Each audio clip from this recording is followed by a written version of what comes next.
Hi, ka-coffee, good morning! Luzon, Visayas at Mindanao, magandang araw po sa inyo. Naku po, itong mga dilis na to, si Pulong Duterte at si Congressman Meow Meow, talagang gigil na gigil kay General Browner ng Armed Forces of the Philippines. Alam mo kung bakit? Nabulilyaso yung pangarap nilang kudita, di ba? Kasi ang pangarap na lang sana nila, itong mga militar mag-aklas laban sa gobyerno para mapatalsik si PBBM. Yan na lang yung last resort nila eh. Ang problema, hindi sila nagtagumpay dyan. Di ba? May nagrally, ilang general lang yan, mga retired pa.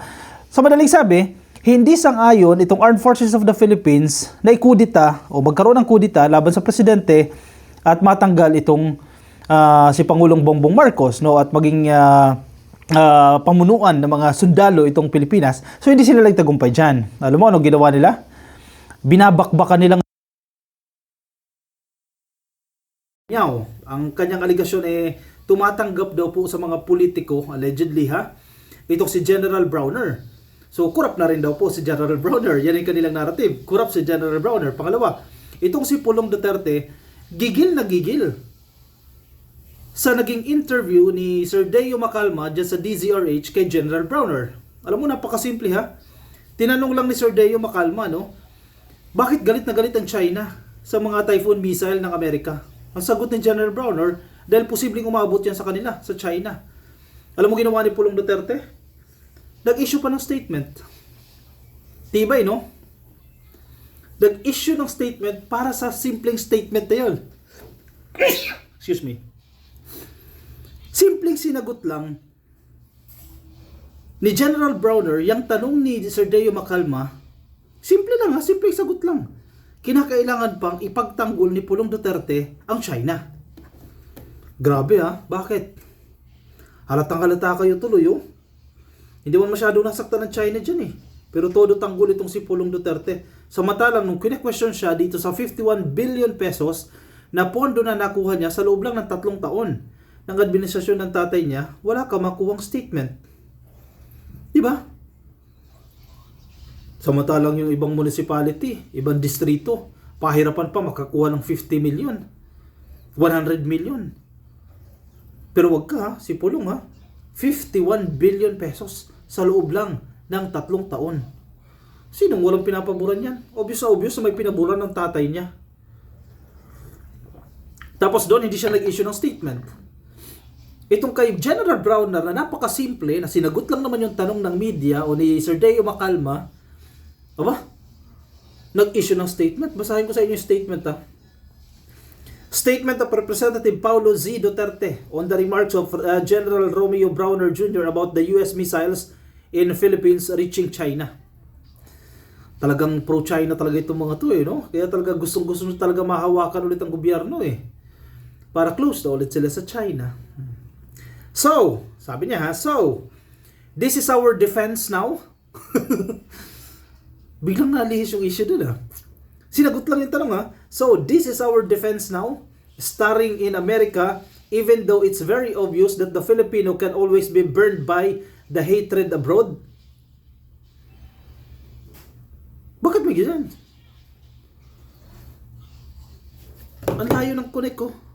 Para lang maka-eksena General, before you boast about missiles that can reach China, can you guarantee that you can stop the retaliation? May ganyang eksena na pala. Parang pinapalabas dito na makikipaggera na tayo sa China. No. Ayaw natin makipaggera. Sino ba nagsabi na gusto natin makipaggera? Ang ginagawa ng Armed Forces of the Philippines, ng Department of National Defense, as well as yung stand ng ating presidente, we have to protect our territory. Protektahan natin ang ating soberanya. Sa atin yan. At hindi dapat angkinin na China yan. Yun ang ginagawa ng administrasyon. Hindi nakikipag-provoke o hindi pinoprovoke ang China para makipaggera. Nagkakamali ng interpretation o ng understanding dito si Pulong Duterte. Sa simpleng sagot na yun, ni General Browner sa interview ni Deo Macalma, parang pinapalabas siya na naghahamon na ng away at gusto na makipag-away ni General Browner. Hindi naman ganyang kakitid ang isip nito ni General Browner. Sabi niya, or are you willing to gamble Filipino lives just to show that you are close to your bosses? Isusugal mo raw ba ang buhay ng mga Pilipino para ipakita na close ka sa iyong mga boss? Bosses? Sino tinutukoy niya dyan? Ang Estados Unidos daw. The real question is, who are you really serving? The Philippines or the CIA? Central Intelligence Agency ng Estados Unidos. Kasi yan ang kanilang yan ang kanilang narrative na ang Pilipinas daw po ay pinapatakbo na po ng gobyerno ng Pilipinas, ng Amerika o ng CIA. Na infiltrate na raw po tayo ng mga CIA. Yan yung kanilang mga narrative dyan. At hindi na raw po si President Marcos yung nagpapatakbo ng Pilipinas, kundi ang Amerika na. Ayan, para to support their narratives, ayan, may mga ganyan silang eksena. So parang pinapalabas sila ngayon, si General Browner naninilbihan sa CIA. Nagtatrabaho para sa CIA, hindi para sa kapakanan ng mga Pilipino. Dahil nagtatanggol sa teritoryo ng Pilipinas. Di ba? Ganun kababaw no? Kapag ipagtanggol mo pala ang teritoryo ng Pilipinas, kapag nagsalita ka pala na medyo maanghang against China, naninilbihan ka na sa Estados Unidos. Anong gusto nila? Hayaan na lang natin kamkami ng China ang mga teritoryo natin. Huwag na natin ipaglaban yung mga teritoryo natin. Gawin na lang yung ginawa ni Tatay Digong ng kanyang administrasyon. Yan ang gusto nyo mangyari. Iba talaga to si Pulong Duterte. Oo. Sabi niya, because if you are for the Filipino people, you won't be a hero in the press con. Then our ordinary people will be collateral damage. Nagkaroon na agad ng press con. Interview lang to, nagkaroon na agad ng press con. At may collateral damage na. Talaga nga naman narrative talaga, oo. And while we are on the topic of national security, ask ko lang, do you see the real problem of our country today? Budget corruption, useless projects, and corruptions without fear. Yan daw po yung tatlong problema na kinakaharap ng bansa. Budget corruption, useless projects, and corruptions without fear. Useless projects. So yung ginagawa ni PBBM na mga proyekto ngayon walang kwenta. Uy, mahiya ka naman sir. Yung 50% na discount ng mga estudyante ng senior citizen sa LRT at MRT, useless pala yan. Wala palang kwenta yan.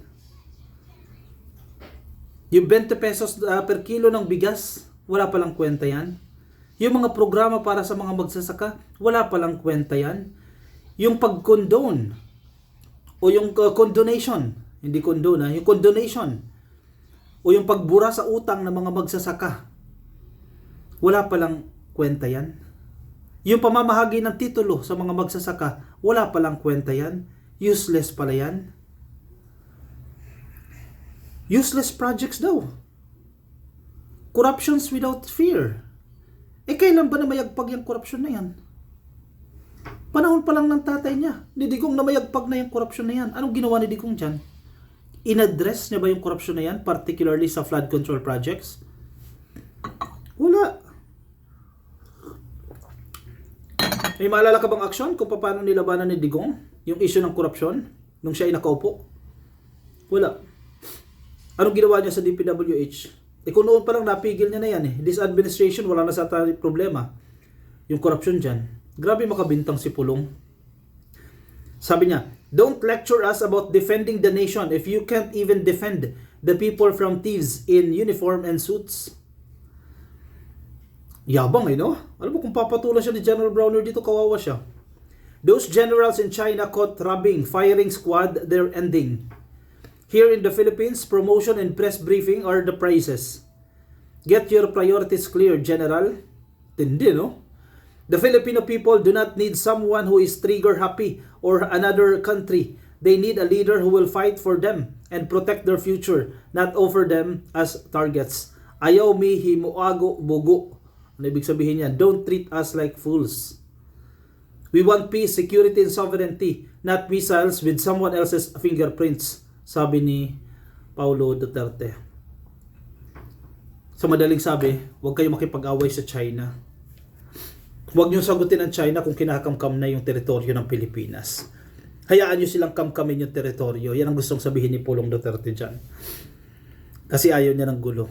Ganun ba yun? I-assert mo yung karapatan mo sa teritoryo mo. In the first place, nasa konstitusyon yan, nasa saligang batas natin yan. So bawal pala yun. Mali pala yan. Ako naman, napakalinaw nito.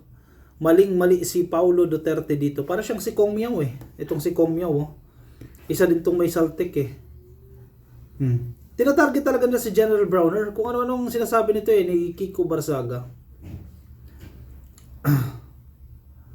Saltik din ito eh. Teka lang, hanapin ko lang yung ano niya. Alam mo kung papatulan lang siya, yayarin siya ni General Browner dyan kung papatulan lang siya. Nagkataon mabait eh.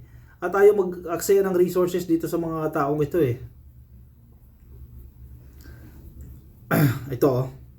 Tignan mo naman, babastusin mo yung hepe ng Armed Forces of the Philippines. Dito lang yan sa Pilipinas na kaya nilang bastusin yung mga opisyal. Kaya nilang bastusin even yung presidente, si PBBM. Ang sinabi ni General Browner doon sa quote no, na pinost nila, nananawagan ako sa ating mga kababayan na huwag pong idamay ang armed forces. Please, shield the armed forces from the political environment. Correct. Bakit dinadawit nyo ang AFP? Dahil hindi napagbigyan yung gusto ninyong kudita. Oh. Ang sabi ni Miao Miao, if you take money from corrupt politicians, then you will be treated like corrupt politicians. So ganyan ang trato niya. Kay General Browner, corrupt daw. Kasi tumatanggap ng pera sa mga corrupt na politiko. Saltik talaga itong Kiko Barzaga. Puro kasabi ng ganyan, hindi patunayan mo. Kung tumanggap yan, hindi kasuhan mo. Ganun lang yun eh. Hindi mo pwede sabihin na wala kang laban, congressman ka eh. Ang dami nyo mga DDS, bakit di nyo kayang sampahan ng kaso para mapanagot yan? Di ba? Malinaw na malinaw yan. Di nyo kayang gawin yan. Dahil puro chismis lang ang sinasabi ninyo. Walang patunay, walang proof. Ang masaklap, yung mga DDS na niniwala sa inyo. Uy, naku po. O siya, sige, komento ang inyong opinion, reaction dyan sa comment section para mabasa po ng iba nating ka-coffee. Yung mga nasa Facebook, please like and follow, YouTube, subscribe, TikTok, subscribe. At magkita-kita tayo sa akin sa susunod na video para po sa inyo. Bye-bye.